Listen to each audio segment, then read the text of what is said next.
سلام خدمت دوستان عزیز. دوستان، صحبت من با کسایی که انبار یا ملکی دارن که کنارش یه زمین خالیه. جدیدن سارقین یه روش دزدی جدید پیدا کردن که به راحتی دارن میان کنار زمین خالی دیوار ملک یا انبار شما رو به راحتی سوراخ میکنن با چکش، دریل یا حالا پتک، هر چیزی که بتونن یه دیوار رو تخریب کنن با اون دارن کار میکنن و دیوار شما رو سوراخ میکنن.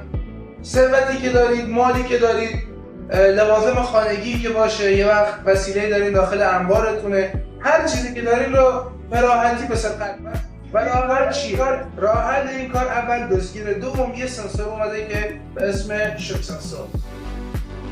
دوستان، شوک سنسور که میبینید به این شکل، حالا نمونه کوچیک‌تر، بزرگتر، کمتر هست.